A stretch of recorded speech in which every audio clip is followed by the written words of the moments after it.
Maayong hapon mga igsoon.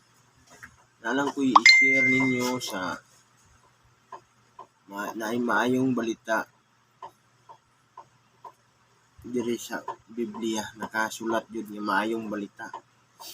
Diri nakasulat sa Salmo 1 versikulo 1 to 6. Atong basahan og kinsa joy matuod nga bulahan.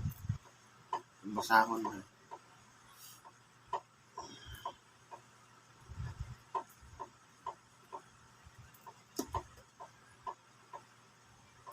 Diri sa Salmo, unang basahon, ang matuod nga bulahan. Bulahan ang dili mamati sa tambag sa mga dautan, o musunod sa gibuhat sa mga makasasala, o makig-abin kanila nga wala moila sa Dios.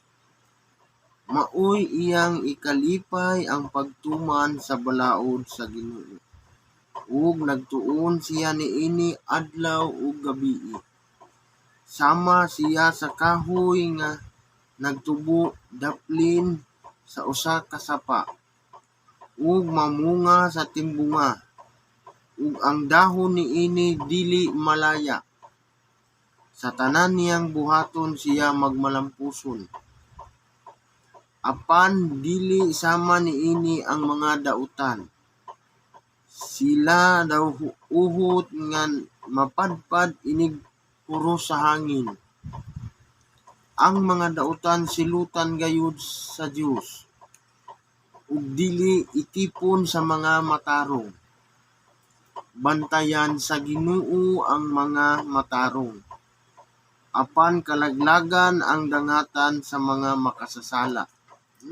Pagkanindot sa maayong balita yun. May balaan din nato o kinsa yun ang matuod nga bulahan.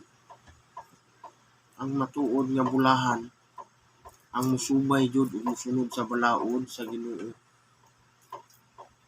Kay kita ug musubay kita sa balaod sa Ginoo, magmalampuson ta sa tanan natong buhaton. Dako jud kaayo og pag-asa. Ug usa pa, musubay ka sa dautan nga dalan, dako kay kalaglagan. Musubay ka sa dalan sa dautan, dili ka itipon sa matarong, lahi ka, ilaglag ka. Kalaglagan ang imong dangatan, musubay ka sa dautan. Pag mutuman ka sa maayo ug musunod ka sa balaod sa Ginoo, bantayan ka sa Ginoo. Maayo jud kaayo siyang balita, ug muni ato ang buhaton ang pagsunod ug pagtuman sa balaod sa Ginoo. Naa sa Biblia ang tanan nakasulat ug unsay angay natong buhaton alang sa pagsunod sa atong Ginoo, pagsubay sa iyang balaod. Tinuod jud kaayo, luag ka sa kasing-kasing ug musubay ka sa dalan sa matarong ug sa pagtuman sa balaod sa Ginoo. Layo ra kayo ang mga dautan, mga igsoon. Mao gyud na atong timan-an na dili gyud ta magpadala sa mga dautan. Dili gyud ta ilahi gyud sa Ginoo ang mga dautan. Kalaglagan ang ilahang dangatan, ug magsubay ta sa matarong ug pagsunod sa balaod sa Ginoo. Bantayan ta sa Ginoo.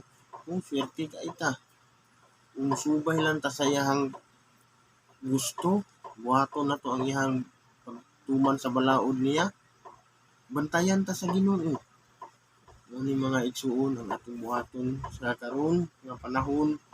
Daghan na kaayo mga nagapangahitabo. Mauna nga ako adyung ika-istorya ninyo mga igsuon.